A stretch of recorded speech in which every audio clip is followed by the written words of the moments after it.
Abra su Biblia, por favor. Vamos a compartir la primera de dos partes.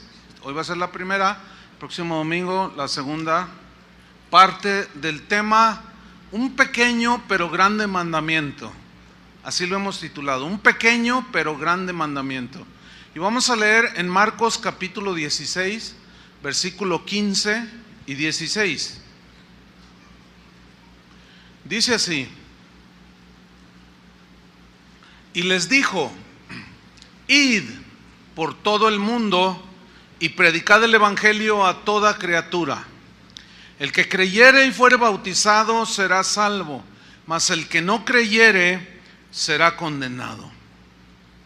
De la boca de Jesús salió un mandamiento, una palabra tan pequeña pero a la vez tan grande. Un mandamiento tan pequeño pero grande a la vez, que es id, vayan. ¿A qué? A predicar el evangelio.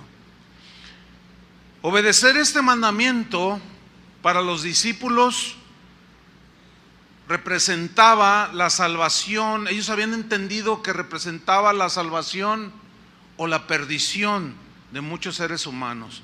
Si iban y predicaban, ellos iban a dar de gracia lo que habían recibido de gracia, y millones de personas iban a encontrar el regalo de la salvación.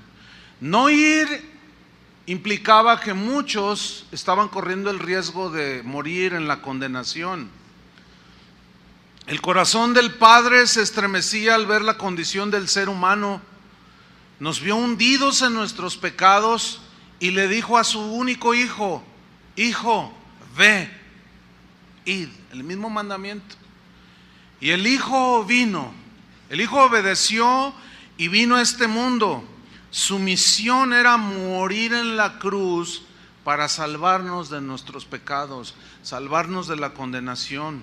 Los pastores en las colinas de Belén escucharon las buenas nuevas proclamadas por los ángeles: ha venido el Salvador, les ha nacido el Salvador, que salvará a su pueblo de sus pecados.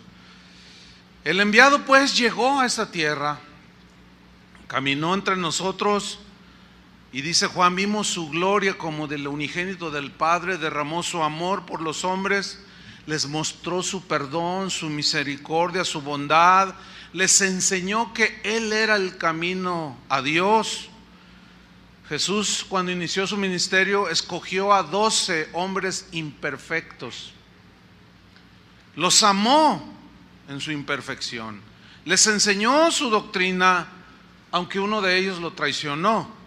Pero los 11 restantes llenaron su ciudad y su nación del evangelio de Cristo. Algunos de ellos traspasaron las fronteras, cumpliendo el mandato de Jesús, que les había dicho: id, vayan, no se pueden quedar con lo que recibieron de gracia, ustedes también tienen que darlo de gracia. En esto consiste determina la eternidad en la que pasen los seres humanos. Id, vayan y prediquen el evangelio a todas las naciones. Díganles que el Padre mostró su amor, que a pesar de que son pecadores, Cristo murió por ustedes, por nosotros. Díganles que hay perdón y reconciliación en Dios. Enséñenles que Cristo es el camino, la verdad y la vida. Todo eso implica el pequeño pero grande mandamiento: id, vayan. Bueno, Jesús vino y cumplió su misión. Murió en una cruz por los pecados del mundo. Cuando Él muere y lo sepultan, según las Escrituras, Él resucitó al tercer día. Y antes de partir a la diestra del Padre, en Hechos 1:8, Él les dijo: pero recibiréis poder cuando haya venido sobre vosotros el Espíritu Santo, y me seréis testigos en Jerusalén, que es donde ellos vivían, en Judea, que era la región donde ellos vivían, era continua, ahí en Judea ellos estaban, en Samaria, que era la región continua, y hasta lo último de la tierra. Aquí hay una palabra que resalta: testigos. La palabra testigos viene del griego martus, que significa mártir. Cuando Jesús le estaba diciendo: vayan y prediquen el evangelio a toda criatura, y cuando les dice aquí: para capacitarlos: ustedes recibirán el poder del Espíritu Santo y me serán testigos, mártires. Un mártir es aquel que muere por una causa. Allí ya iba implícito que la vida de los discípulos corría el riesgo de ser arrebatada por causa de obedecer el mandato de Jesús de ir y predicar el evangelio. Y ellos asumieron ese compromiso. Ellos tomaron el mandato de Jesús con mucho entendimiento y compromiso. Ellos fueron y predicaron el evangelio. La mayoría de ellos murieron por causa del evangelio, unos decapitados, otros traspasados por espada.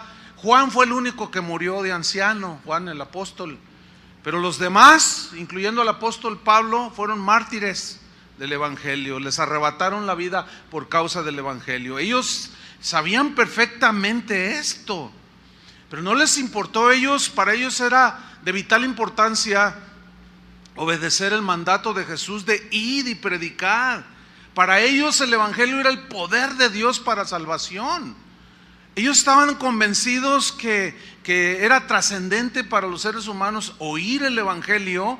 Si lo creían, se salvaban eternamente. Si lo rechazaban, se condenaban. Ellos simplemente fueron. Los enemigos de Dios comenzaron a perseguir a este grupo de cristianos, predicadores del evangelio de Jesucristo. Algunos los asesinaron, como mencioné. Sin embargo, ellos no dejaban de cumplir el mandato de Jesús. ¿Por qué? Porque esa orden de Jesús, ese mandamiento resonaba en lo profundo de sus corazones continuamente. Esto debe ser con los cristianos de hoy exactamente. Tenemos que obedecer. El mandato no ha perdido vigencia. Tenemos que ir. Hay muchas maneras de ir. No todos van a ir físicamente, pero los que se quedan, apoyamos a los que van. Pero aquí donde estamos, en tu barrio, en tu trabajo, debemos de ser testigos de Jesús y ser proclamadores del evangelio. En Hechos 3, abra su Biblia en el libro de los Hechos, porque vamos a estar leyendo ahí bastante. Pero en Hechos 3, allí narra la historia de cómo empezó en operación este mandamiento de id. Y ellos, los apóstoles, estaban involucrados en las actividades que le competen a un apóstol.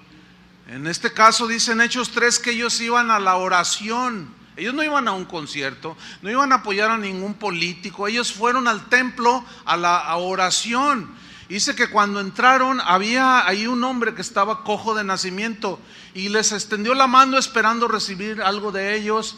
Y Pedro y Juan le dijeron: mira, no tenemos plata, no tenemos dinero, pero lo que tenemos te lo damos. En el nombre de Jesucristo, levántate y anda. Dice que al instante los pies de este cojo de nacimiento se afirmaron y recibió sanidad y entró al templo, dice, brincando, saltando y alabando a Dios, y se armó toda una noche genuina de alabanza. Y toda la gente, aquello fue notorio. Y Pedro suelta un tremendo mensaje en Hechos capítulo 3, del cual posteriormente se dice que más de 5,000 personas creyeron el evangelio. Ahora fíjate, en el versículo 4, en el capítulo 4, vemos cómo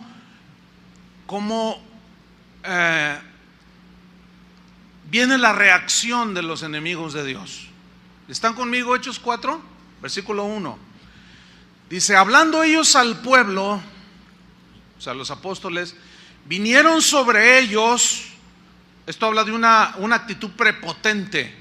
Los sacerdotes, los líderes del pueblo, con el jefe de la guardia del templo, y los saduceos, que era una parte de los judíos que no creían en la resurrección.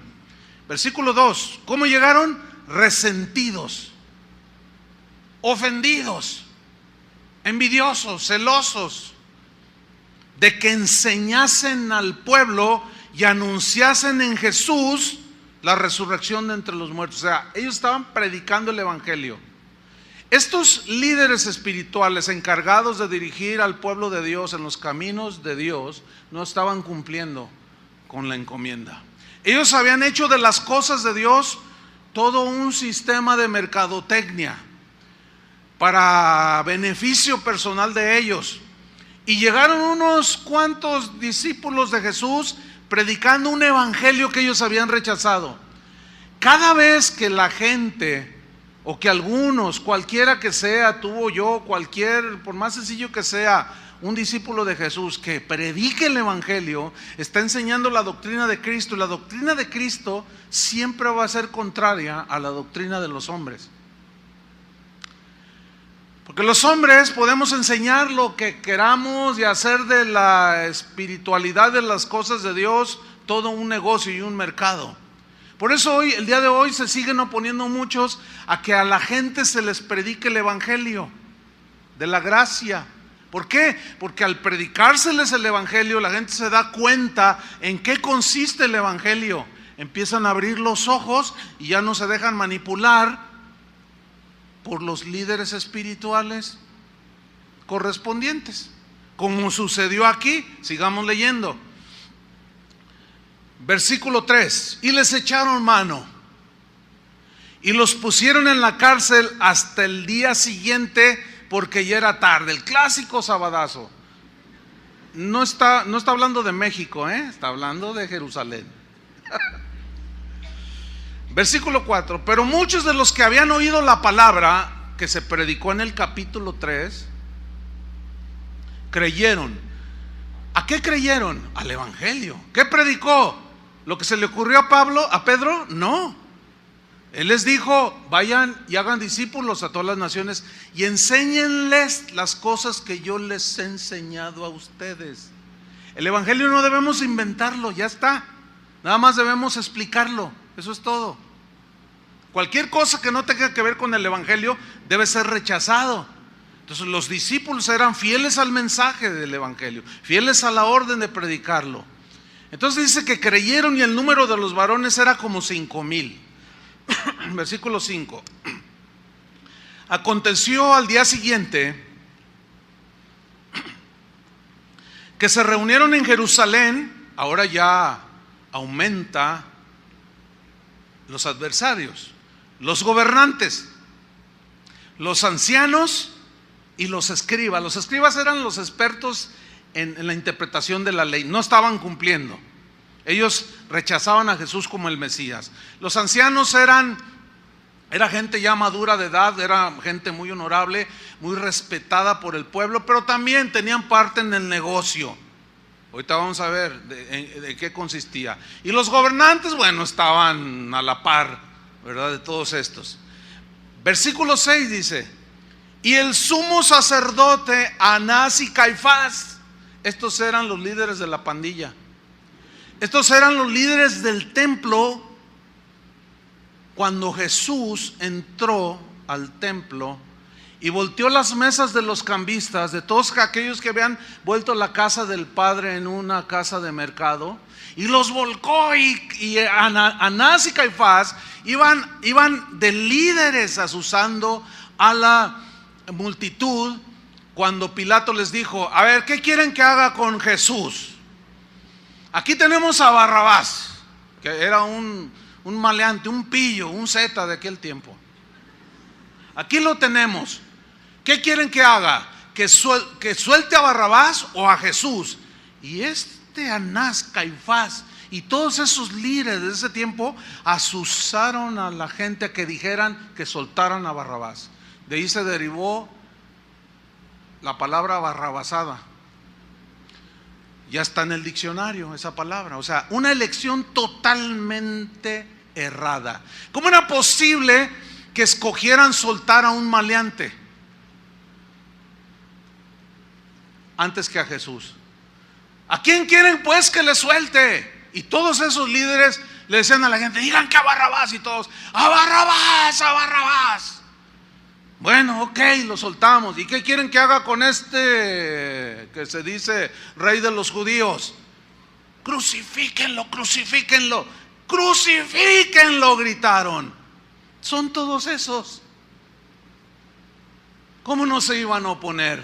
Sigue siendo hoy lo mismo. Predica el evangelio y los Anás y los Caifases, los dueños del negocio de la mercadotecnia dentro de la iglesia cristiana, se te van a echar encima, como a ellos. Versículo número 6, estoy allí. Juan y Alejandro, no se sabe mucho de ellos, pues se entiende que eran algún tipo de líderes ahí. Y todos los que eran de la familia de los sumos sacerdotes, claro, porque el sacerdocio se heredaba. Y dicen, no, vénganse ustedes también, hay que hacer un montón aquí, porque nos quieren despojar del negocio, nos quieren afectar aquí. Esos están diciendo que es gratis cuando ellos cobraban todo. El evangelio de la gracia es gratuito. Dice versículo 7, y poniéndoles en medio les preguntaron, ¿con qué potestad o en qué nombre habéis hecho vosotros esto? Esto se refiere a la sanidad del cojo. Versículo 8, entonces Pedro, lleno del Espíritu Santo, les dijo, mira, yo quiero resaltar la frase lleno del Espíritu Santo. ¿Por qué? Es muy importante ponerle atención. La palabra lleno en el griego, plero, es una palabra que significa dominar completamente algo o a alguien. En este caso es que el Espíritu Santo tenía tal control y dominio y gobierno del corazón de Pedro. Eso es ser lleno del Espíritu Santo. Está lleno de la voluntad de Dios, está lleno del conocimiento de Dios, y ese conocimiento, ese amor de Dios te gobierne. La paz de Dios, estar lleno en tu corazón de la paz de Dios, esa paz de Dios te gobierna. Entonces él estaba lleno del Espíritu Santo, significa totalmente guiado, dirigido, controlado por el Espíritu Santo. Y les habló en ese valor espiritual. Hay dos tipos de valor. El valor ese envalentonado, así de que alguien te ofende y tú, no, para que vean quién soy yo. Y, oye, pero mide 2,5 metros, no importa, yo le doy a los grandulones también. Ese es un valor visceral, carnal, o sea, de la carne. Eso de yo no le, ¿qué? Yo me pongo. No, ese no es el valor de la Biblia. El valor que está mostrando aquí Pedro es un valor que Pedro ya conocía por las Escrituras. No con espada, no con ejército, sino con su Santo Espíritu. Entonces él, dominado por ese Espíritu Santo, habló con un denuedo tal y con una agilidad y con una sabiduría que miren lo que les dijo. Gobernantes del pueblo, incluía a Pilato ahí, ¿no? Y ancianos de Israel, o sea, en general todos los sacerdotes, los escribas, los fariseos, todos los líderes. Puesto que hoy se nos interroga acerca del beneficio hecho a un hombre enfermo. Oiga, ¿quién se queja porque un cojo se sana? Dígame. Nadie, menos el cojo. Pero esos estaban celosos. ¿Por qué? Porque dijeron, no, pues esto se nos va a venir abajo. Dice, ustedes nos están cuestionando de qué manera haya sido sanado. Versículo 10. Sean notorios a todos vosotros y a todo el pueblo de Israel, que en el nombre de Jesucristo de Nazaret, a quien vosotros crucificasteis, wow, para decirles eso en su cara se necesita valor. Ahora, ¿les estaba faltando el respeto a los líderes de Israel? No, eso es lo que muchos confunden. No puedes hablar de esa manera porque estás faltando al respeto a la gente. No, decirle la condición de condenación en la que está la gente no es faltarles al respeto, es darles la oportunidad de que se den cuenta de su condición para presentarles a ese Jesús de Nazaret, presentarles el evangelio, lo que él hizo en la cruz, y tengan la oportunidad de salvación. ¿Me estoy explicando? Dice, a quien vosotros crucificasteis y a quien Dios resucitó de los muertos. Por él, dice, este hombre está en nuestra presencia sano. Yo sigo creyendo que Dios hace milagros. Hay un grupo de cristianos dentro del cristianismo que yo respeto muchísimo. Yo no los tacharía a ellos de herejes, aunque ellos nos tachen a nosotros de eso. Es un grupo de cristianos que conocen muchas cosas de la Biblia, en muchas cosas están muy acertados. Algunos de estos cristianos se denominan cesacionistas. No tengo el tiempo para dar todo lo que significa, pero se lo voy a resumir. Esta doctrina cesacionista afirma de que los dones, los milagros, los prodigios, los carismas del Espíritu Santo cesaron cuando se terminó el canon o la revelación del Nuevo Testamento. O sea, ellos dicen, ya tenemos la revelación del Nuevo Testamento, ya no necesitamos más cosas. Entonces, cesaron los milagros, cesaron los dones del Espíritu Santo, para ellos cesaron. Yo no concilio con esa interpretación. ¿Por qué?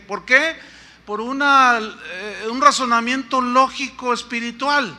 Si aquellos que se enfermaban necesitaban sano, nos seguimos enfermando, necesitamos eventualmente algún milagro de una sanidad incurable como la del cojo. La respuesta es muy simple, sí.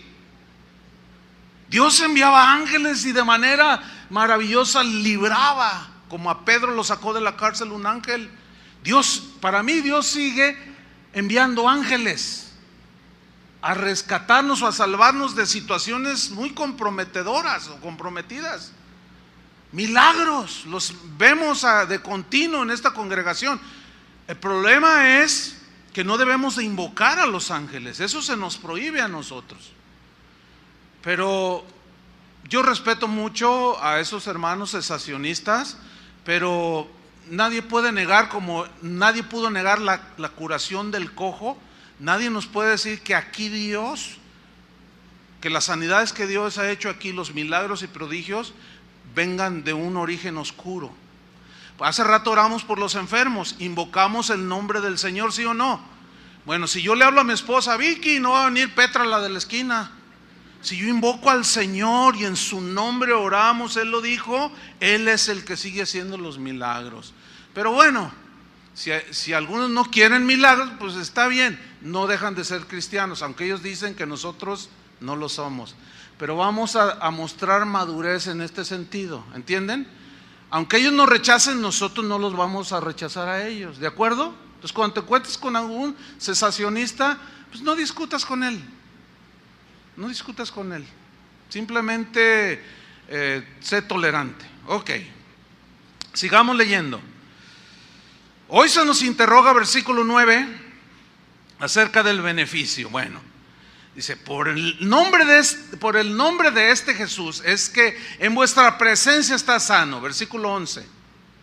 Este Jesús es la piedra reprobada por vosotros, los edificadores. Los que tenían que edificar la casa del Señor, lo habían desechado el fundamento, que era Cristo, la cual ha venido a ser cabeza del ángulo o fundamento. Y en ningún otro hay salvación, porque no hay otro nombre bajo el cielo dado a los hombres en que podamos ser salvos. ¿Saben qué significa eso, hermanos? Ese versículo 12, fidelidad al mensaje del evangelio. Id y predicad el evangelio. ¿Cuál? ¿Se te ocurra? No. El que inventes, no. El que Él enseñó, que está fundamentado en su sacrificio en la cruz y en su resurrección. ¿Entienden? Entonces ellos eran fieles al mensaje del evangelio. Nosotros debemos de continuar siendo fieles al mensaje del evangelio. El otro día recibí un correo que, bueno, a veces hay gente que te algo ofensivo y bueno, tú lo pasas de largo, no lo tomas en mucha consideración, pero no deja de entristecerte en cierto momento. Pero hay otros, como un correo que recibí la semana pasada, que decía: pastor, yo lo conozco a usted hace más de 30 años. Dice, yo lo he escuchado, lo dejé de escuchar hace como 15 años porque me fui a otro país, etcétera, etcétera. ¿Cuántas cosas me decía? Dice, pero el otro día me acordé de usted porque saqué unos cassettes. Dije, Chuy, yo le digo, pues ¿dónde andará Chuy? ¿Qué estará haciendo? ¿Estará todavía en casa de oración? Entonces busqué en internet y me encontré con casa de oración. Dice, nada más le quiero decir esto, pastor. Yo a usted lo conocí hace más de 30 años. Me da su nombre, yo no lo recuerdo, la verdad. Dice, pero descubrí algo que me bendijo mucho en mi vida. Usted sigue predicando el evangelio, como desde aquellos más de 30 años que yo lo conocí a usted. Siga así, pastor. Ahora dice que estoy escuchando y que ya están las redes ahí en internet, me doy cuenta de que no a todos les gusta lo que usted predica, pero siga predicando. Entonces eso alentó mi corazón. ¿Por qué? Porque fue un compromiso desde que inició esta iglesia. Hace 31 años inició esta iglesia. Hay gente aquí que tiene ese tiempo. Aquí estoy viendo algunos, veo aquí a esta hermana desde el inicio, veo algunos otros por ahí, pero son muy pocos. Obviamente empezó con pocos, pero siempre hemos tratado de ser fieles al evangelio. Y créanmelo, hermanos, tenemos el propósito de seguir fieles al mensaje del evangelio. ¿Cuántos dicen amén? Porque esa es la encomienda. Bueno, sigamos con la historia.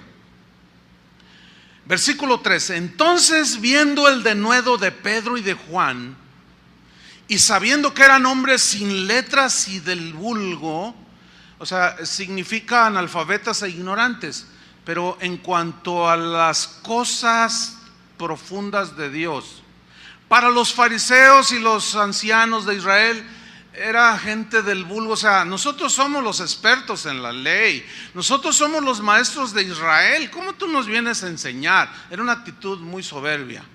Entonces era en sentido peyorativo. Los tenían, estos son unos analfabetas e ignorantes. Sin embargo, se maravillaban, dice, fíjate, pon ahí tus ojos en el versículo 13. Se maravillaban. Aquí maravillarse significa en el griego extrañarse, sorprenderse. O sea, si no son expertos en las cosas de la ley o las cosas de Dios, estaban sorprendidos, extrañados de cómo es que hablaban así, cómo es que Dios había hecho semejante señal de sanar a un cojo a través de Pedro y de Juan. Pero luego dice, y les reconocían que habían estado con Jesús. ¿Saben que esa frase, les reconocían que habían estado con Jesús? Significa que los discípulos reflejaban a Jesús.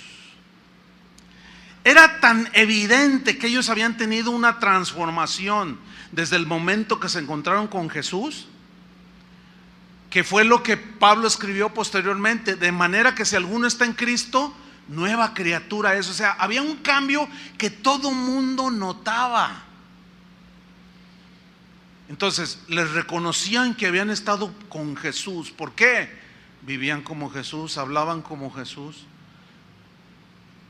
eran como Jesús. Por eso les llamaron cristianos a los cristianos. Originalmente era en sentido peyorativo, ofensivo. Entonces ellos estaban maravillados y sorprendidos, pero habían visto algo en ellos. Versículo 14. Y viendo al hombre que había sido sanado, que estaba en pie con ellos, no podían decir nada en contra. ¿Cómo? Las evidencias eran contundentes. Pedro ya no era el mismo, se diferenciaba de los demás pecadores y pescadores. Juan ya no era el mismo. Tomás, en su inestabilidad, también manifestaba rasgos de que ya no era el mismo. El día de hoy no se sabe quién es cristiano, porque hay mucho parecido con los mundanos. O sea, la gente dice, ese es cristiano, pues es que yo me lo encuentro seguido en el antro. O sea, no hay mucha diferencia. Ese es cristiano, pues habla igual que yo, dice unas palabras, trabaja ahí en la empresa donde yo trabajo. No, hombre, ese dice un montón de maldiciones. Ese es cristiano, pues entonces yo también soy. O sea, no hay una diferencia. ¿Saben por qué? Porque los cristianos, los discípulos de aquel tiempo, eran discípulos de verdad. La calidad de discípulos que formó Jesús sigue siendo el mismo estándar. Él no lo ha bajado. Los cristianos de hoy son tan rompibles, Son tan, apenas dice uno algo y, ay, el diablo, ay, no me ofenda, ay, el compadre ya no me habla, sufro mucho por Cristo. Uy, pobrecitos, somos de cristal cortado checoslovaco. No lo toquen, porque Jesús no tenía en su mente la fabricación de discípulos, no tenía mentalidad de empresario chino. Un montón, que se llene, no importa la calidad, tú produces zapatos, no le hace que te duren 15 días, tú haz un montón de zapatos y darlos baratos. No, el estándar de los discípulos de Jesús no ha bajado. Los que lo hemos bajado hemos sido los predicadores, pero todos vamos a dar cuentas. Ahora ya se le permite al discípulo todo se le permite al discípulo. Antes no, antes ellos estaban comprometidos con la predicación del evangelio. Sigo leyendo, versículo 15. Entonces les ordenaron que saliesen del concilio y conferenciaban entre sí diciendo: ¿qué haremos con estos hombres? Porque de cierto señal manifiesta ha sido hecha por ellos, notoria a todos los que moran en Jerusalén, y no lo podemos negar. Ellos estaban desesperados, pero no podían hacer nada contra una evidencia contundente de un milagro hecho en el nombre de Jesús, pero sobre todo del testimonio de sus vidas, hermanos. Versículo 17. Sin embargo, para que no se divulgue más entre el pueblo, que se divulgue ¿qué? El evangelio. Dice: amenacémosles para que no hablen de aquí en adelante a hombre alguno en este nombre. Amenacémosles. Ok, vamos a pensar un poco en esa palabra, amenazas. La amenaza lleva el propósito de inhibir, de infundir temor en las personas. Si tú no me depositas, te llaman por teléfono, no me depositas 100,000 pesos, sé dónde vive tu mamá, vive en la calle fulana de tal, y vamos a matar a tu mamá que tiene 85 años. Firma el comandante no sé qué. Infunde temor, ¿a poco no? Claro, todas las amenazas llevan el propósito de infundir temor. El temor inhibe, bloquea el que tú hagas lo que tienes que hacer. Tengo miedo de ir a esa escuela, entonces no vas. ¿Entiendes? Me gusta esa muchacha, dice el joven, pero tengo miedo que me rechace, y nunca le dices que tú la amabas y que te gustaba y que desearías casarte con ella, y nunca se lo dijiste por temor. Y se casó, tú ya tienes 50 años y la ves ya casada y dice: yo siempre estuve enamorado de aquella, pero nunca se lo dijiste. Por temor. El temor aquí, el temor que estaban infundiendo en los discípulos era para que dejaran de predicar el evangelio. Aquí es donde aplica lo que Jesús dijo. Escuchen: todo aquel que ama a padre o prefiere a padre, a madre más que a mí, incluye allí a tu suegra, a tu compadre, a tu amigo, a tu vecino, a tu patrón, que quieran, lo prefieran más que a mí, no es digno de mí. No puede ser mi discípulo. Y ahí es donde empieza el conflicto. Miren, estoy convencido de esto. Mi hermana fue la primera que recibió el evangelio, mi hermana Georgina. Cuando ella nos comparte que Jesús había cambiado su vida, para mí fue evidentísimo su transformación, no tenía yo dudas. Pero todos los que no tienen argumentos, su reacción cuando no tienes argumentos es la agresión. Ese es el arma de los que no tienen fundamentos ni respuestas. Es la agresión, la calumnia, el ser ofensivos. No, pues se le armó a mi hermana ciertamente. Y mi mamá la amenazó, y mi papá, y déjase de ser mi hija, le decía a mi mamá. Y ya no te paras en esta casa. Bueno, fíjate, mi hermana aguantó todas las amenazas. Y nunca se me olvida que le dijo a mi mamá y a mi papá, sobre todo a mi mamá, le dijo: mira mamá, yo te quiero mucho, y a mi papá y a todos ustedes. Dice: pero amo más a Dios, que me dio la vida y me dio la salvación. Ya no tengo hija. Ahora, ¿qué vas a hacer tú? ¿Qué harías tú si te conviertes, conociste a Cristo y vas con tu papá y le dices: papá, fíjate que soy cristiano? No, ¿cómo es posible? Y arman todo lo que armaron ahí. Y te dicen: pues te desheredo, pierdes la herencia si tú continúas con esa cosa. Ahí está la prueba. Ahí se va a ver si eres de China o eres un discípulo de Jesús. Si tú le dices: no, sí papá, no, está bien, no te preocupes ya. Oye, ¿por qué ya no vienes a la congregación? Es que mi papá ya no me deja, es que mi esposa se enojó, es que mi esposo se enojó. Ahí es donde se va a ver. Pero escúchenme bien, si mi hermana se hubiera hecho para atrás, yo no estaría aquí. Cree en el Señor Jesucristo y serás salvo tú y toda tu casa. De los cobardes no es el reino de Dios, hermanos, les aseguro, Y mucho menos de los cobardes que no hablan el evangelio. El evangelio hay que predicarlo como es. Qué tremendo. Amenacémosle, infundámosles temor. Para muchos resuena más las amenazas de los hombres que la voz de Dios. Son más claras y contundentes las voces de los demás que la voz de Dios. Les infunde más temor lo que les dice la gente a temor a Dios. Y eso es un gran problema para el cristiano hecho en China. Aunque déjenme decirles, de los cristianos chinos, ¿saben?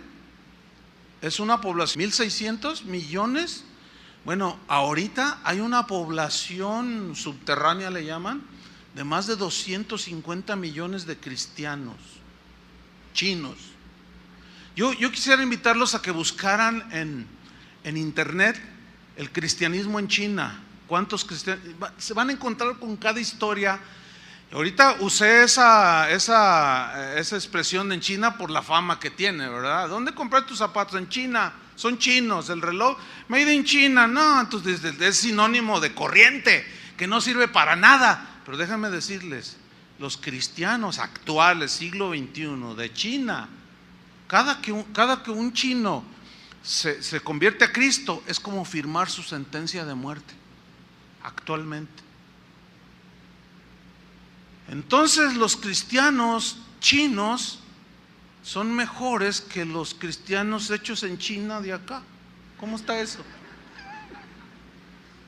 Lean un poco más, no puedo abundar más en ello. Sigamos leyendo. Versículo 18. Y llamándolos les intimaron, eso significa les amenazaron. No dice que les dijeron, pero los amenazaron que en ninguna manera hablasen ni enseñasen en el nombre de Jesús. Les amenazaron. ¿Saben? Nosotros, bueno, yo en lo personal he recibido amenazas de mucha gente, o de un buen número. No, tampoco son así, pero sí, más o menos. Y uno que otro allí, nunca se me olvida una amenaza de un apóstol, se presentó: soy el apóstol, quién sabe quién. Y yo establezco y yo decreto que en menos de 5 años usted será reducido a la nada, porque está pervirtiendo al pueblo de Dios. No, lo que pasa es que le estaba afectando el negocio. Bueno, de eso hace 15 años.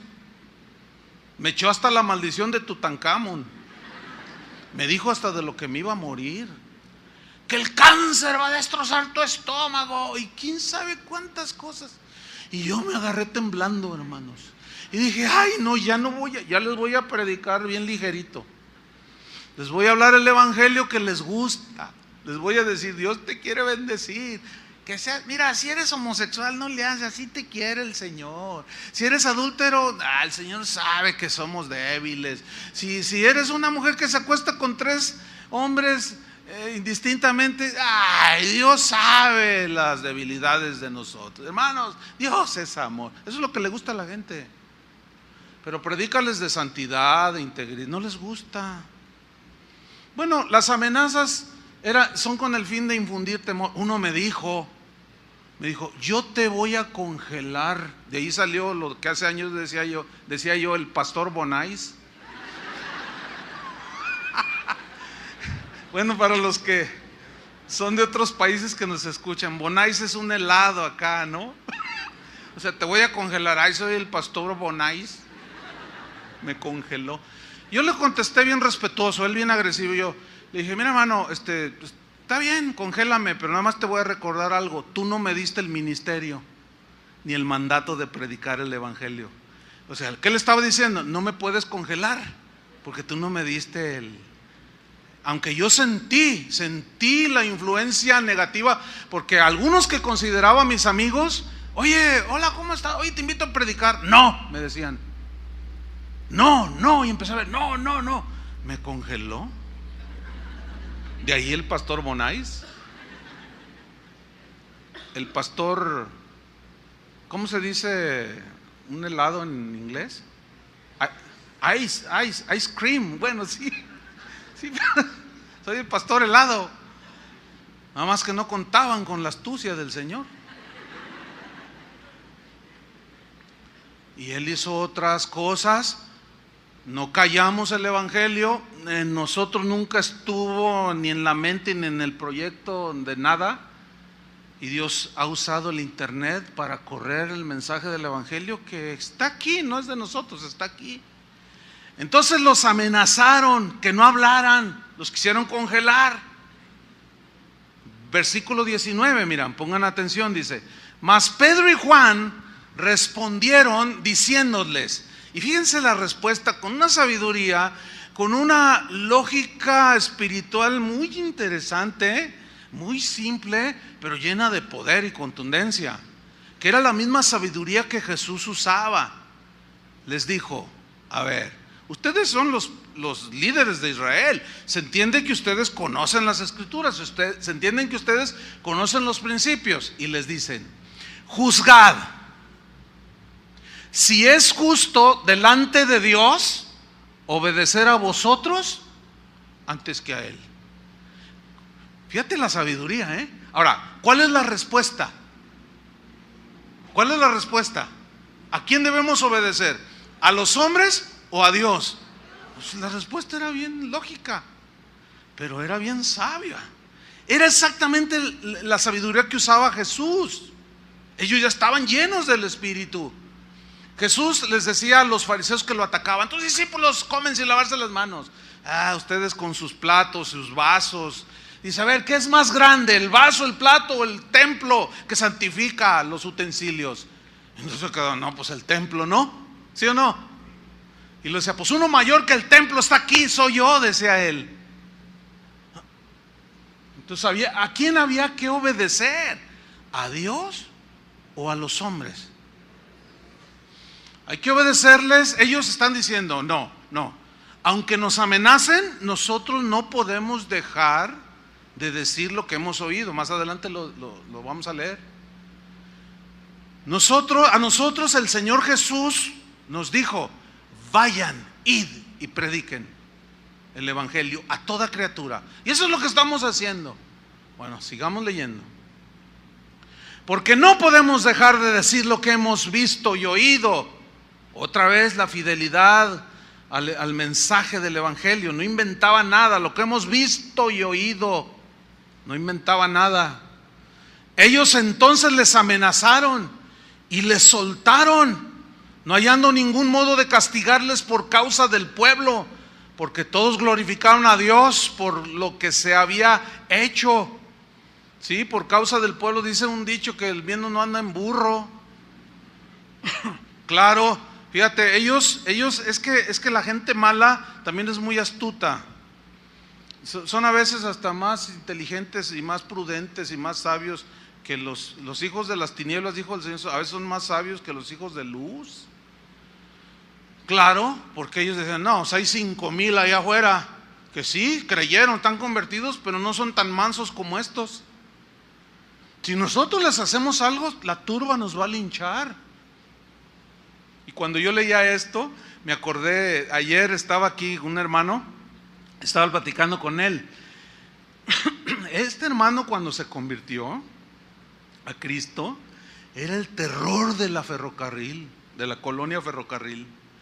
Mira, todo el mundo le sacaba la vuelta, era un golpeador de esos. ¿Qué me ves? Y sopas, no había uno que le ganara, grandote así, y bueno para el trompo, decían allá. Un golpeador despiadado. Entonces, cuando él se convirtió, yo hablaba mucho con él y lloraba a él de todo lo que había hecho, en un arrepentimiento continuo. Y decía, no, pero el Señor te está haciendo un hombre de Dios. Un día, estábamos por ahí, de esto hace casi 20 años, casi acabamos de entrar aquí. Entra un cuate y nos empieza a ofender y me empieza a decir, y me reta pleito y me dice un montón de cosas. Y me dice este hermano, dice, pastor, déjemelo a mí. Dice, yo en 2, 3 trompadas lo bajo, dice. Le dije, no, espérate, no, tranquilo, no le hagas caso. No, porque viene a ofendernos aquí. O sea, todavía no estaba discipulado. Después alguien me dijo, oye, lo habías de agarrar de guardaespaldas. Ese hermano no va a dejar que nadie te toque de guardaespaldas. Bueno, hoy ese hermano es uno de los pastores de las casas de oración. Dios ha hecho algo tan maravilloso. Tú hablas con él, no te imaginas, es el hombre más noble, más manso, más humilde. Cuando habla, todavía tiene aquello así, ¿no? Pero tú lo ves así, bien sencillo, bien humilde. Y ayer hablé con él. Y estos dijeron, no les vamos a hacer nada porque aquellos todavía son cristianos en bruto, ¿sí? Apenas empiezan y no sabemos cómo vayan a reaccionar. Mejor nos soltamos, pero los vamos a amenazar. Sigamos leyendo. Dice, ya que el hombre en quien se había hecho este milagro de sanidad tenía más de 40 años. Y puestos en libertad, vinieron a los suyos. O sea, los apóstoles fueron a donde estaban los demás y los otros discípulos y contaron todo lo que los principales sacerdotes y los ancianos les habían dicho. Mira el versículo 24, ponga atención. La reacción de ellos. Y ellos, habiéndolo oído, alzaron unánimes la voz a Dios y dijeron, decretamos que todo aquel que se meta con nosotros y toque los ungidos de Dios, la tragedia los perseguirá, sus hijos se enfermarán y los camellos los aplastarán. Da risa, ¿verdad? Da risa porque eso es lo que hacen los apóstoles de hoy. Cuando alguien osa decir algo de esos falsos que andan allí, no se meta conmigo porque yo decreto maldición para usted. Se metió conmigo, se metió con Dios. Y la maldición, y empiezan a decirle a todo el mundo un montón de tonterías. Bueno, esos son los apóstoles de hoy. Pero los de antes eran diferentes. Los apóstoles de hoy no oran, establecen, decretan y declaran. Los apóstoles de antes oraban. Miren lo que dice, versículo 24. Alzaron unánimes la voz a Dios y dijeron, soberano Señor. A mí me llama la atención porque no dijeron misericordioso Señor. ¿Por qué aludieron a la soberanía de Dios? Es muy interesante. ¿Saben por qué? Porque cuando ellos dicen, alzan su voz, o sea, todas sus amenazas, entonces alzan la voz y dicen, soberano Señor, significa, ¿qué significa que Dios es soberano? Que Dios hace las cosas como quiere, a la hora que quiere, de la manera que Él quiera. Nunca nos va a pedir consejo, nunca nos va a pedir opinión, si nos gusta o no, nunca nos va a pedir nuestras ideas, nunca Él va a hacer las cosas como Él se le antoje. Él es el soberano. Pero como Él es sabio, Él no es prepotente. Él hace las cosas en que en su inmensa sabiduría sabe cómo deben hacer. Nosotros solamente debemos de obedecer, ¿ok? Eso es, en síntesis, que Dios es soberano. En otras palabras, Señor, todo esto que estamos viviendo, esta persecución y amenazas, están dentro de tu plan. Tú eres soberano. Si lo permites, es por algo, Señor. esos conocían a Dios. ¿Sí? Los cristianos de hoy no aguantan nada porque son de China, de fabricante chino, mejor dicho. Entonces dice: soberano Señor, tú eres el Dios que hiciste el cielo y la tierra, el mar y todo lo que en ellos hay. Ahí están diciendo: tú eres el Todopoderoso, todo lo puedes, o sea, nada se te escapa. Si estamos ahorita en una situación de amenaza, tú eres todopoderoso y puedes hacer como tú quieras. 25, que por boca de David tu siervo dijiste: ¿por qué se amotinan las gentes? Citan el Salmo 2 para que vean que no eran ignorantes, conocían. Y los pueblos se piensan cosas vanas. Se reunieron los reyes de la tierra y los príncipes se juntaron en uno contra el Señor y contra su Cristo, porque verdaderamente se unieron en esta ciudad contra tu santo Hijo Jesús, a quien ungiste Herodes y Poncio Pilato con los gentiles y el pueblo de Israel, para hacer cuanto tu mano y tu consejo habían determinado que sucediera. ¿A qué se refiere? A la muerte de Cristo. Ese era el plan de Dios. Versículo 29. Y ahora, Señor, mira sus amenazas. ¿Qué tenemos que hacer cuando alguien nos amenaza o algo nos amenaza que nos infunde temor? ¿Qué debemos, trata de infundirnos temor? ¿Qué debemos hacer? Orar a Dios. ¿Entienden? Orar a Dios. Señor, mira sus amenazas y concede a tus siervos. Vean las oraciones tan distintas que hacían los apóstoles del primer siglo a las que hacen los del siglo XXI. Y concede a tus siervos que con todo de nuevo hablen, ¿qué? Tu palabra.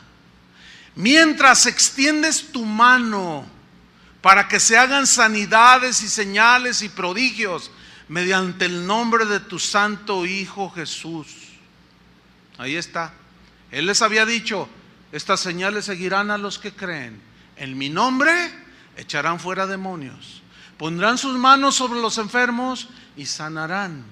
Eso tenemos que seguir, ¿verdad? Repito, con todo respeto a los cesacionistas, bueno, la predicación del evangelio conlleva las señales que siguen, ¿o no? Eso es un concepto más completo. Ok.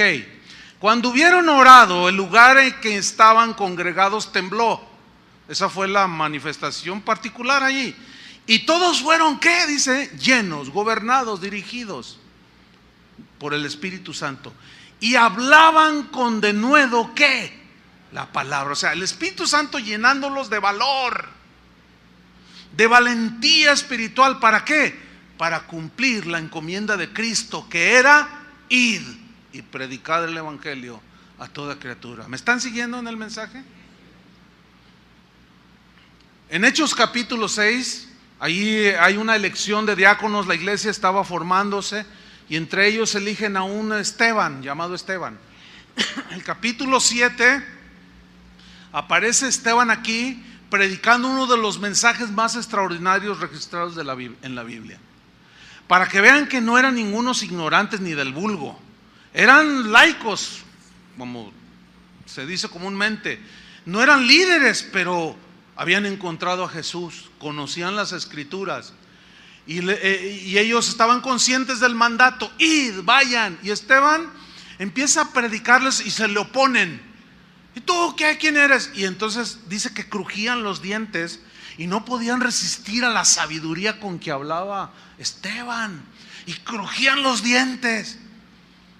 Y les dio un sermón impresionante. Léanlo antes de dormir o en un tiempo, hoy en la tarde o mañana en la temprano, nada más el capítulo 7. Les empezó a hablar desde Abraham, Isaac, Moisés, José, toda la historia de Israel de una manera con una aplicación de los textos tan exacta, con una interpretación de los textos que todos apuntaban hacia el Mesías tan impresionante, que, como dicen muchos comentaristas, este es uno de los sermones más impresionantes predicados, resaltando a Cristo. Bueno, era tal el poder que había en la predicación del evangelio, que no resistieron más y comenzaron a apedrearlo. Y Esteban cae a tierra, levanta el rostro y dice: veo los cielos abiertos y al Hijo del Hombre sentado a la diestra del Padre. Y aquellos crujían más. Sus dientes y las piedras eran arrojadas al cuerpo que empezaba a destrozarse de Esteban. Y dice que apareció allí un joven llamado Saulo. Y le pusieron las ropas ensangrentadas de Esteban junto a sus pies. Y Saulo, dice, consentía en la muerte de él. ¿Quién era Saulo ahí? Era uno de los líderes, era un erudito, era un reconocidísimo fariseo. Él mismo lo dijo después. Ese Saulo de Tarso posteriormente se convertiría en el más grande propagador del Evangelio de Jesucristo. Ese Evangelio que una vez predicó se volvió en el defensor y en el predicador más fiel que ha existido en la historia del cristianismo. Impresionante. Capítulo 8, versículo 1. Y Saulo, dice, consentía en su muerte. Estaba de acuerdo que mueran los cristianos. Todos esos que van a casa de oración, que se los trague la tierra. Y consentía en su muerte. En aquel día, dice, hubo una gran persecución contra la iglesia que estaba en Jerusalén, y todos fueron esparcidos por las tierras de Judea y de Samaria, salvo los apóstoles. Y hombres piadosos llevaron a enterrar a Esteban e hicieron gran llanto sobre él. Y Saulo asolaba la iglesia. Asolar aquí en el griego habla de una actitud que no los dejaba ni respirar. Imagínate, dice, y entrando casa por casa, arrastraba a hombres y a mujeres. Esto era literal, y los entregaba en la cárcel. Pero los que fueron esparcidos iban por todas partes anunciando el Evangelio. Mira, cualquiera hubiera asegurado: hasta aquí llegaron los cristianos. ¿Quién resiste una persecución semejante? ¿Quién resiste semejantes amenazas y semejantes cosas? Muchos dijeron: aquí se acabaron los cristianos. Pero, oh sorpresa, esos cristianos estaban hechos con la calidad con la que Cristo los había formado. Casi nada. Y muchos de ellos habían sido discipulados ya por los apóstoles. Tenían el mismo nivel de calidad. Sabían ubicar todo perfectamente. Era gente que estaba dispuesta a dar su vida con tal de que el Evangelio fuera proclamado. Y fueron esparcidos, iban por todas partes predicando el Evangelio. Y ahí cuenta cómo el Señor le dice a Felipe: acércate a ese carro. Lleva un eunuco, funcionario de una reina africana, y le dijo: acércate allí. Y él no dijo nada, y se acercó y vio que leía un pergamino y le dijo: ¿qué lees? Pues leo aquí. Y el pasaje que leía era de Isaías 53. Y le dice a Felipe: ¿y entiendes lo que lees? ¿Cómo voy a entender si nadie no me explica? Dice, y empezando desde ahí hasta el Evangelio de Jesucristo, le enseñó todo. Nada los detenía. Ellos a donde iban siendo perseguidos, yo me los imagino así como iban a comprar víveres y para pronto: oiga, ¿usted ha oído del Nazareno, del Cristo que murió? Pues fíjese que, y empezaron a predicar el Evangelio. Y luego: allá viene Saulo. Bueno, Cristo murió por usted, arrepiéntese. Ahí nos vamos, porque ahí viene el que nos sale. Porque tenían que huir. Pero nunca dejaron de predicar el Evangelio. Hermanos, esta congregación está comprometida desde que se inició hace 31 años. Nada nos va a detener de seguir predicando el Evangelio. No solo en esta ciudad, sino en México y a donde el Señor nos mande. ¿Cuántos dicen amén? Qué tremendo, hermanos. Los cristianos siguieron obedeciendo el mandato de Jesús: id por todo el mundo y predicad el Evangelio. Dios seguía obrando. Mucha gente creía, otros rechazaban. Pero de pronto viene un suceso extraordinario. El perseguidor de la iglesia se convierte en predicador del Evangelio. Eso nos habla de no minimizar y restarle poder a la gracia de Dios. Tu peor enemigo, por eso Jesús dijo, orad por vuestros enemigos. Ora por él, porque la gracia, mi gracia los puede alcanzar. Pero vamos a leer rápidamente, tenemos unos 10 minutos.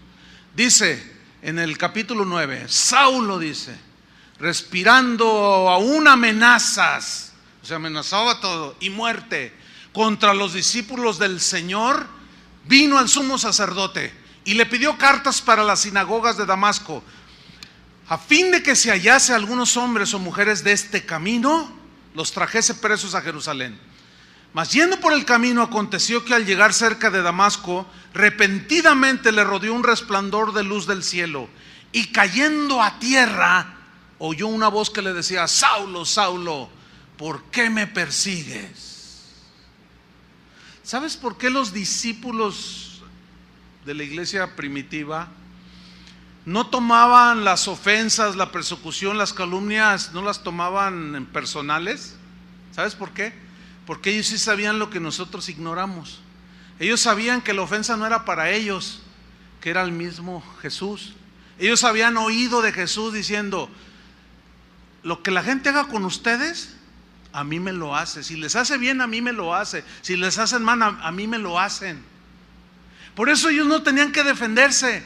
Por eso ellos no eran cristianos amargados, porque ellos no tomaban para sí las ofensas que les hacían. Ellos sabían que en sí estaban ofendiendo a Cristo. Ese mismo principio debemos de tener. Ese mismo principio debemos nosotros de vivirlo.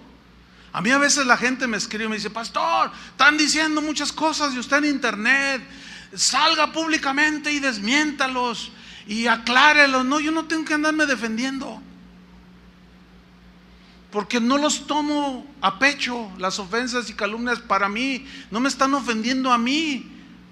A mí que me digan, si a Jesús le dijeron, demonio tiene, ¿qué no van a decir de uno? Un amigo que tengo me dijo, oye, hablé con un fulano allí que te tira, pero bien grueso en internet. Le digo, sí, y dice, no, me dijo así, mira, pero estoy furioso, así, con ese énfasis. Yo dije, ay, cálmate, pues te va a dar colitis, te va a dar todo, cálmate.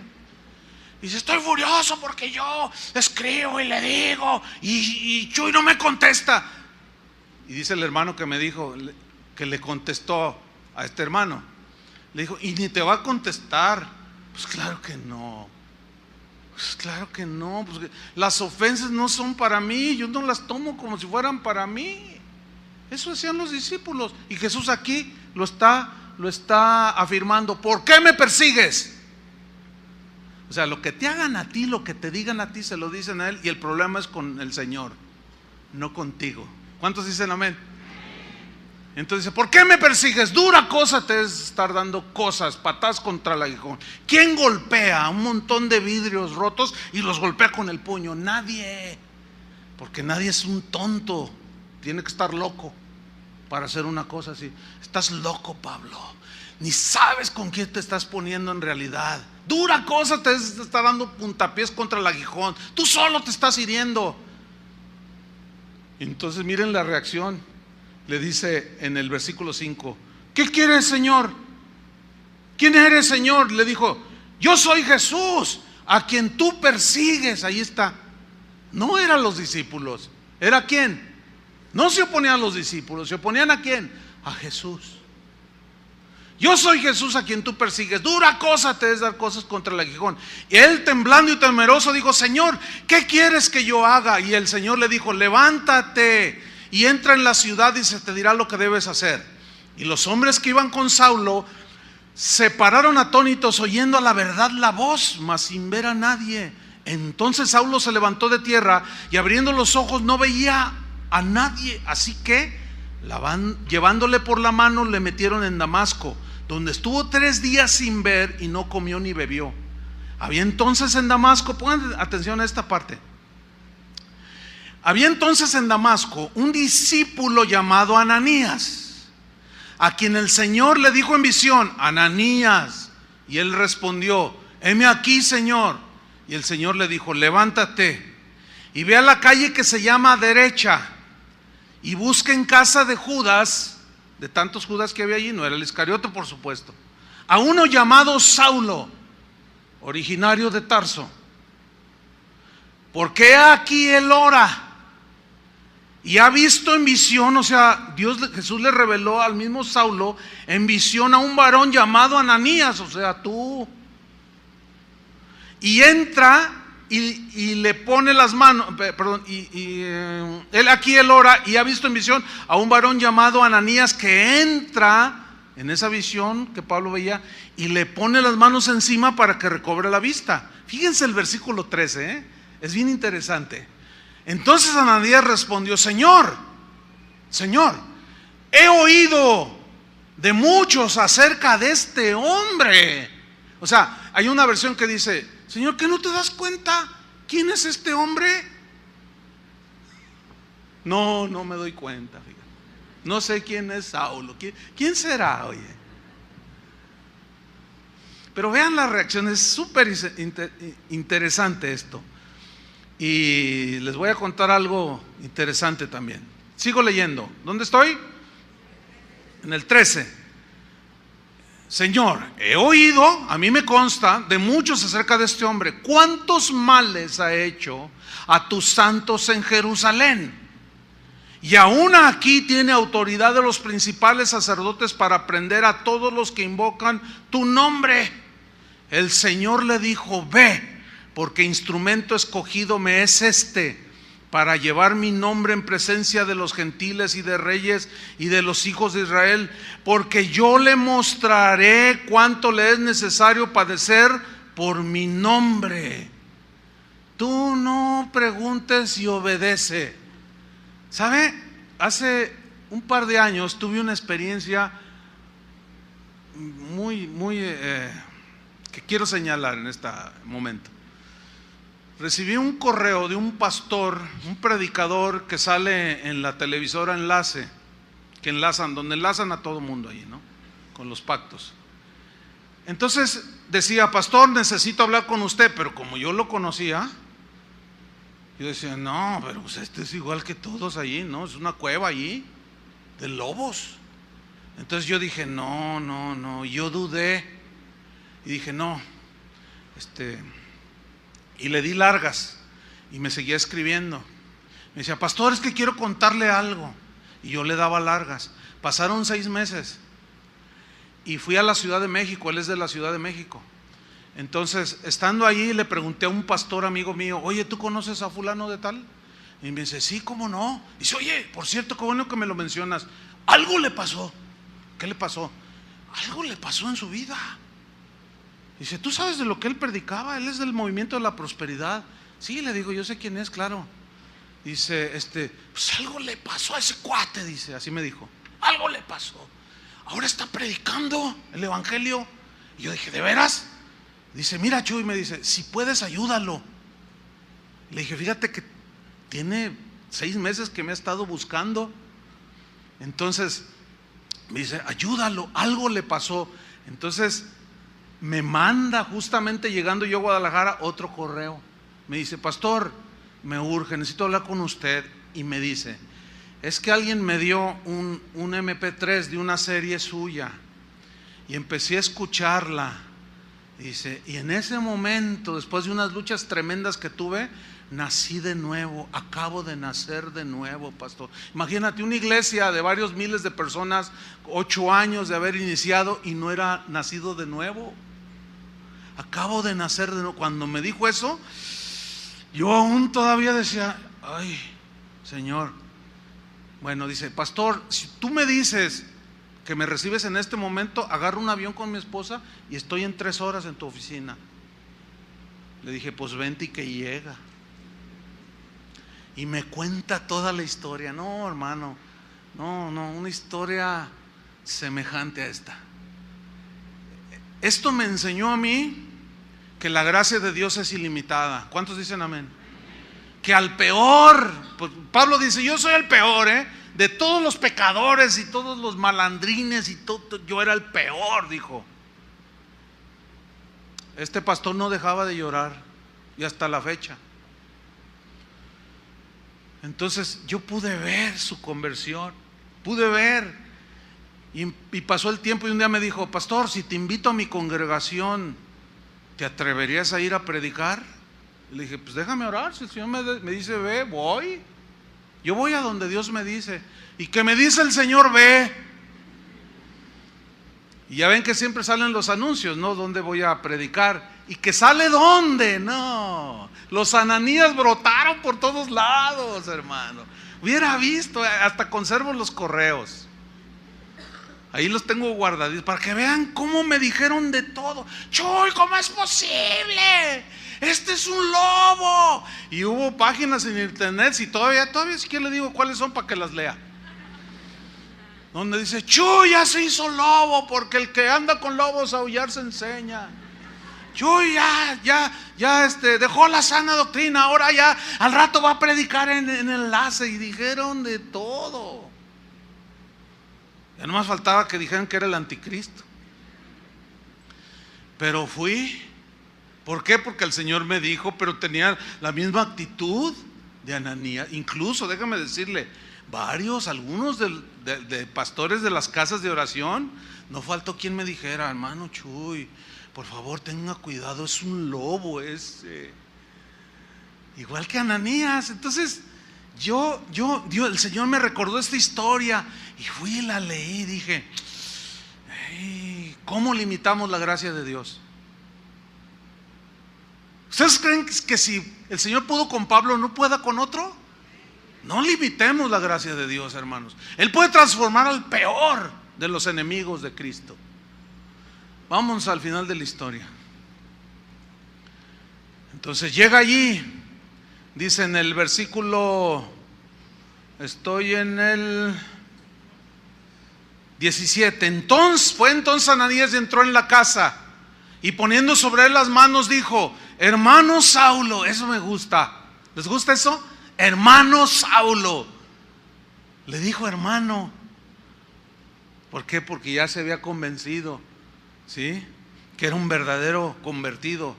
Dice: el Señor Jesús, que se te apareció en el camino por donde venías, me ha enviado para que recibas la vista y seas lleno del Espíritu Santo.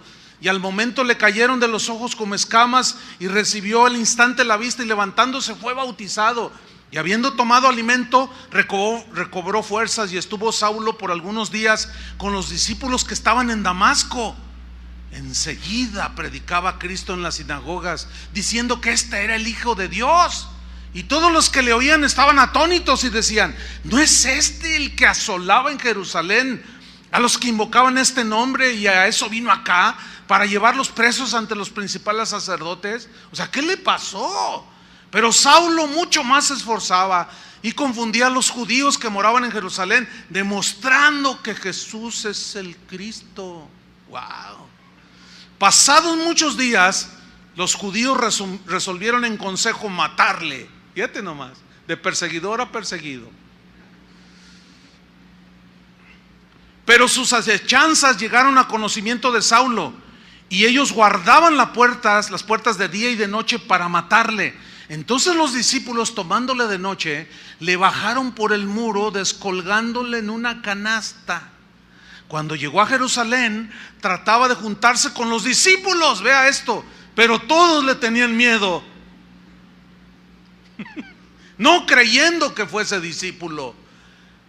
Yo todavía, después de casi 2 años y medio, todavía hay algunos que dicen: ¿todavía vas allá? Le digo: oye, escucha lo que Dios puso en mi corazón, invitar a ese pastor. Ya lo van a conocer, les voy a decir. Este es el ex lobo.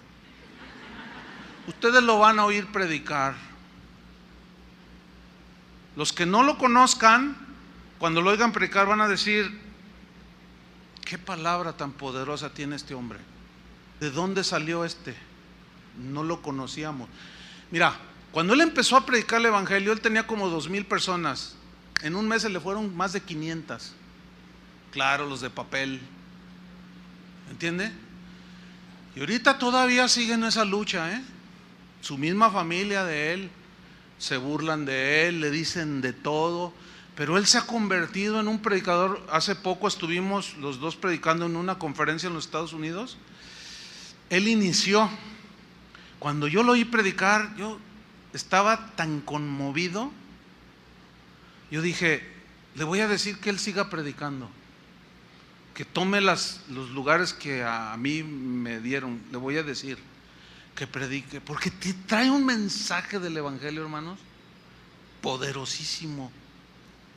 Pero todavía algunos dudan y todavía me tiran ahí.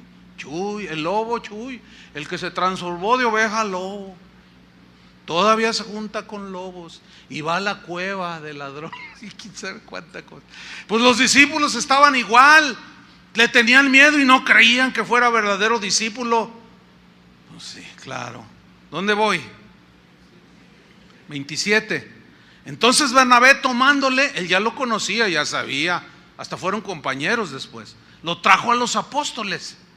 Miren, este es Saulo, y ellos ya lo conocían. Algunos, cuando lo han de haber visto, dijeron, ay Dios, qué cosas haces, ¿no?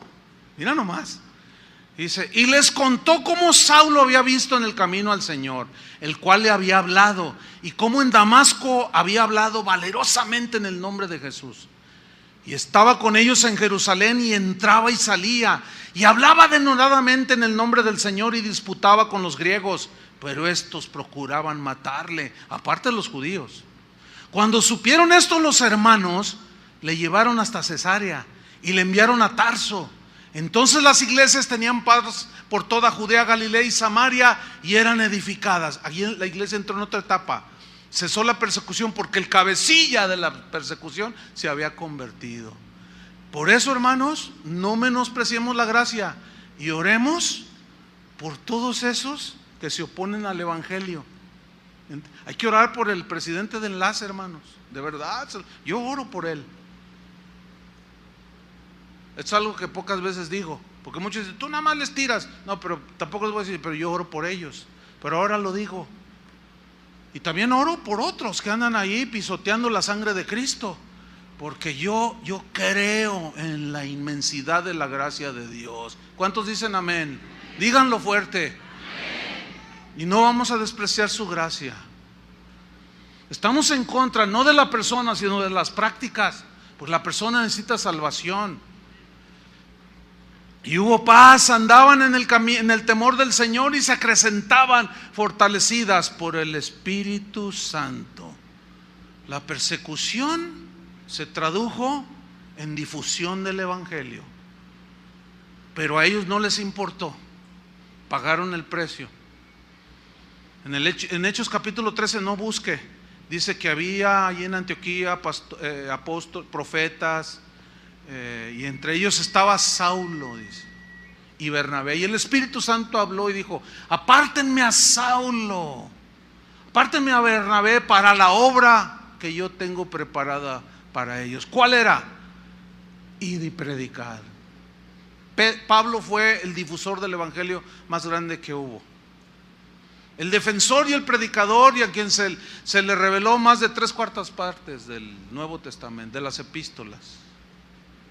Tremendo hombre de Dios.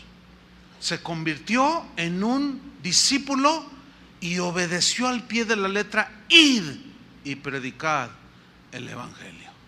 Hermanos, nosotros no queremos traicionar el mandamiento del Señor. Queremos seguir en eso.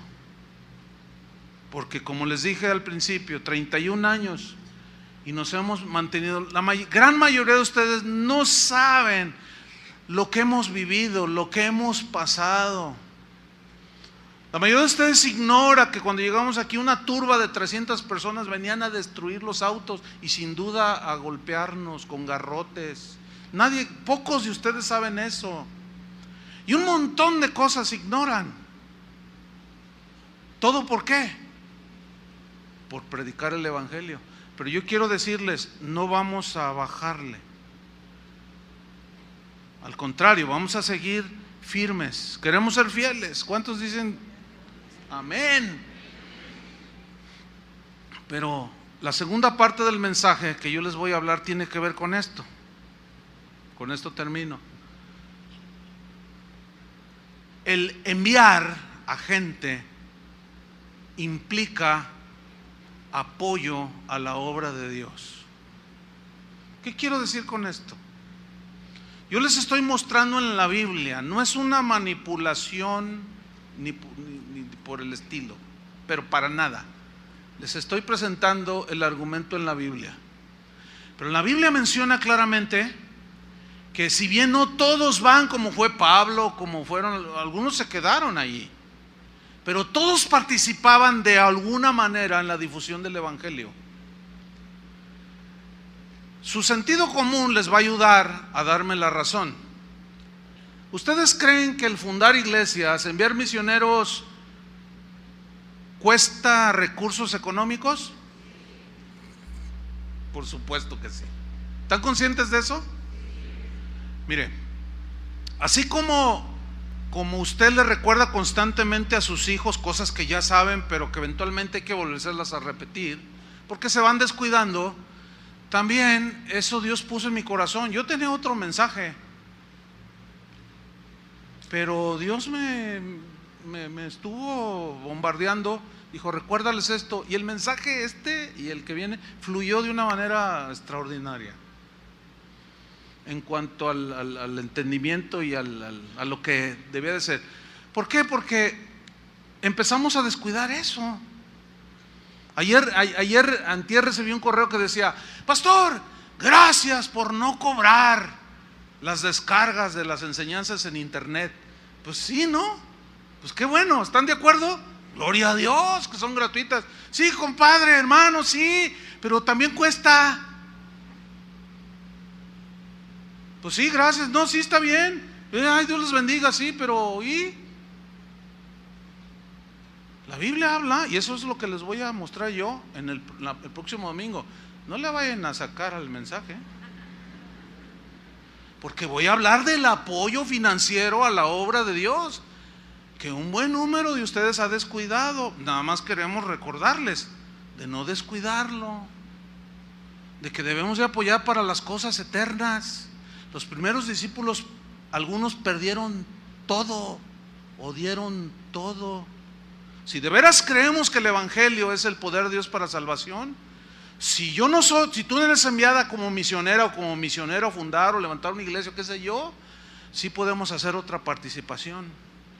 Las mujeres, había mujeres ricas que servían a Jesús con sus bienes, ya les mostraré.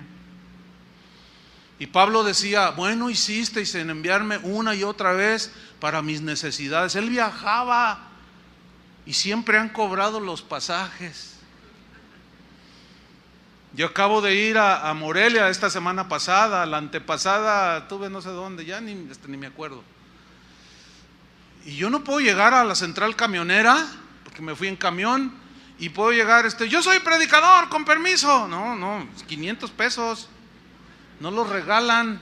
Entonces todos los hermanos, ay, qué bueno que es gratis. Sí, hermanos, sí es gratis el mensaje, pero hay otra parte que muchos descuidan por el abuso que han tenido de los falsos apóstoles, que les han sacado hasta el último centavo, y oyen la doctrina cristiana de que debe ser por gracia y dicen: ay, entonces ya no damos. No se equivoquen. Pablo dijo: Dios ama al dador alegre, y de eso vamos a hablar la próxima semana. No le vamos a parar, con ustedes o sin ustedes o a pesar de ustedes. ¿Por qué? Porque si ustedes no responden, ¿saben? Ciertamente hay algo muy interesante. Hay gente de fuera que no pertenecen a ninguna casa de oración, que responden más que algunos de aquí, que son de casa. Casi diario suena el teléfono: hermanos, gracias por el mensaje del Evangelio, ¿tienen alguna necesidad? Quisiéramos hacer algo. Una persona allá del estado de Puebla me llamó hace 15 días: queremos donar un terreno. Yo le dije: mire, hable con el pastor del Distrito Federal, está más cerca de allí, lo queremos para que se use para el ministerio, para la obra.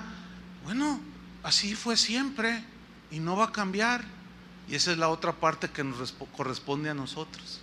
Amén.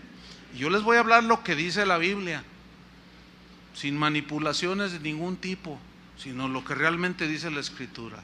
Nada más para recordarles que tenemos esa responsabilidad delante del Señor. Amén. Padre, te damos muchas gracias porque nos has encomendado una de las tareas más maravillosas que el hombre puede tener: divulgar tu evangelio, tu palabra, el evangelio del poder de Dios para salvación. El único mensaje que puede trasladar de las tinieblas a la luz, el único mensaje que puede hacer del peor de los pecadores el predicador y el proclamador más tenaz del tu evangelio, como lo fue Pablo. Gracias, Señor, porque de este lugar tú has tomado a muchos a los que te ha placido en tu corazón y los has enviado y son sostenidos por esta congregación, pero es de lo que los hermanos dan. Pero el trabajo y la necesidad es vasta y a veces se detiene tu obra, Señor, porque nosotros detenemos el apoyo a la obra. Te damos gracias, Señor, porque nos has bendecido ciertamente y has multiplicado el ministerio que nos encomendaste. Y hoy muchos están siendo alimentados, miles y miles, en las distintas congregaciones que por tu gracia, Señor, tú has levantado. Y tú las has sostenido y de aquí has salido, Señor. De aquí has salido y por eso consideramos que debemos de seguir adelante sin desmayar. En el nombre de Cristo Jesús, pon nobleza y generosidad en el corazón para que no nos desubiquemos del propósito de la iglesia, que es predicar el evangelio.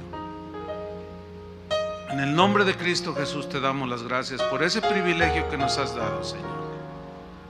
En el nombre de Jesús. Amén. Que Dios les bendiga a todos, hermanos.